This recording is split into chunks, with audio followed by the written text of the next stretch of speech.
All right, we're on lesson 5.5 in Algebra 1. This is the standard form. This is the third and final form of a linear equation that you'll learn in this chapter. So have your notebook ready and a pencil, and let's get going. Go ahead and set up the first available page, label it lesson 5.5 standard form. I'm going to move quickly, so if I go too fast, just hit the pause button. The standard form is different than the other forms you've looked at. It looks like this. So I'm going to write it out nice and big for you to see. It's written like this: ax plus by equals c. A, b, and c are all numbers. So an example might look like this: 4x plus 3y equals 12.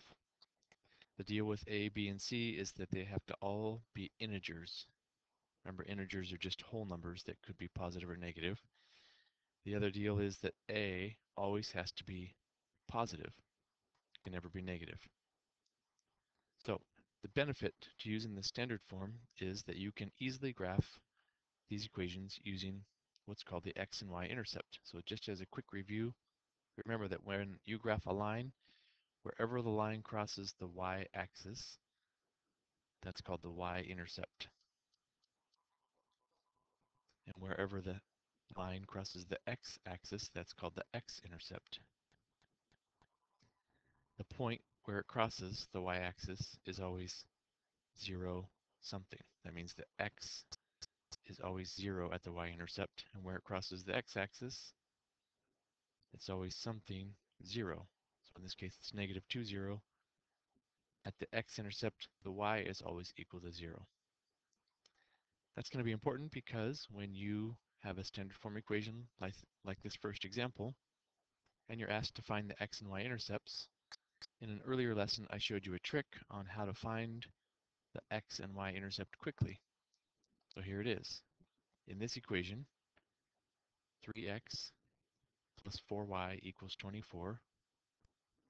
Your job is just to find the x-intercept and the y-intercept. The x-intercept happens when y equals 0. So if I put 0 in place of y, and multiply 4 times 0, you just get 0.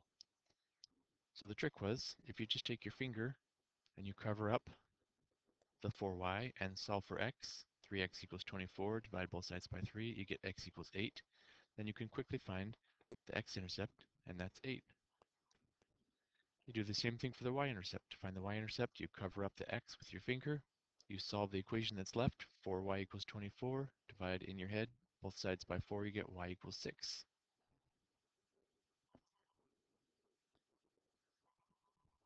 And that's it. That's how you find the x and y-intercept quickly. That was kind of fast, so let me give you another one. 2x plus 9y equals 18. Take a second and find the x and y-intercept using the finger trick. All right, so if you cover up the x and solve for y,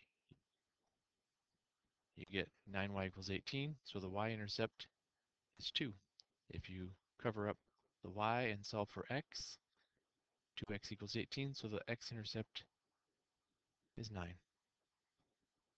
In this next example, you're going to use that skill of finding the x and y-intercept to quickly graph this equation. So if I give you a graph like this one, x minus 2y equals -2, again, at any point you should stop the video to write these equations down.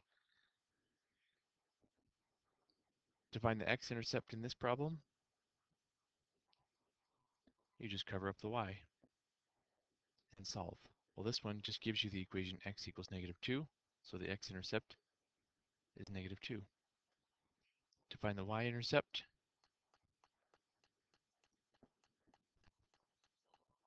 you cover up the x and solve. -2y equals -2, so when you solve that, you get y equals 1. Now, some people get confused at this point and think that you found the coordinates of a point. What you found is the point where it crosses the x-axis and the point where it crosses the y-axis. So you just move along the x-axis to -2, and you put a point there. And then you move along the y-axis until you hit 1, and you put a point there. Connect, oops, connect the 2 points. That's the line, x minus 2y equals negative 2. Now, there are a couple of special lines that you should know about. These are horizontal and vertical lines, but if you use the finger trick, it's easy to keep them straight. And here's how you do it. In this first equation, x equals 3. If you want to find the x-intercept, then you cover up the y. Well, there is no y to cover up, so you just get an x-intercept of 3. 1, 2, 3 on the x-axis. To find the y-intercept, you cover up the x. Well, if you cover up the x, there's nothing left. There is no y. The fact that there is no y means it doesn't cross the y-axis, so this line has to go straight up and down. It's a vertical line. X equals 3 is a vertical line that goes through x equals 3. Similar to that is the equation y equals 3. Again, use the finger trick. If you cover up the x, there is no x. What's left is y equals 3. That means that it crosses the y-axis at 3. To find the x-intercept, you cover up the y. Well, if you cover up the y, there's nothing left. There is no x. Since there is no x, that means it doesn't go through the x-axis. It has to be a horizontal line that goes through y equals 3. So anytime you see an equation that says x equals, that will be a vertical line up and down. Anytime you see an equation that says y equals something, that will be a horizontal line. All right, the last equation is y equals negative 3/7 x plus 5, and it's asking you to take this equation and write it in standard form. In other words, you're going to take an equation like y equals mx plus b, and you're going to transform it by rewriting it as ax plus by equals c. This is probably the hardest type of problem in the lesson, so I'm going to go a little bit slower.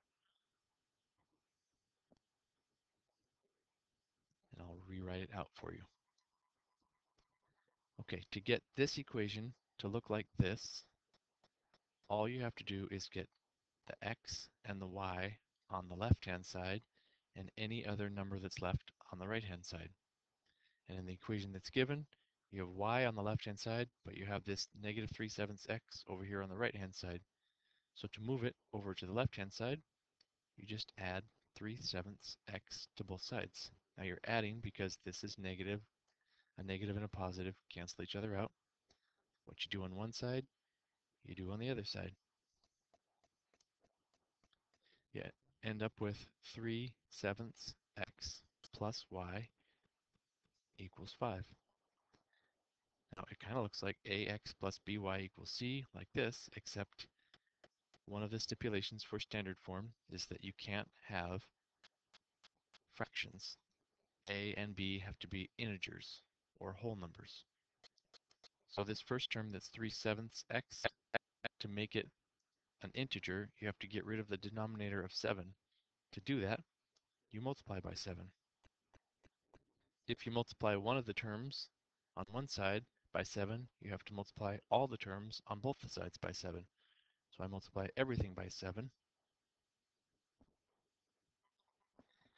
This first 7 cancels out. You're left with 3x. 7 times y is 7y.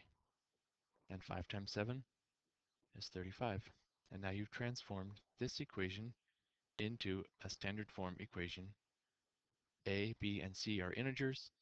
A is not negative, so you're done.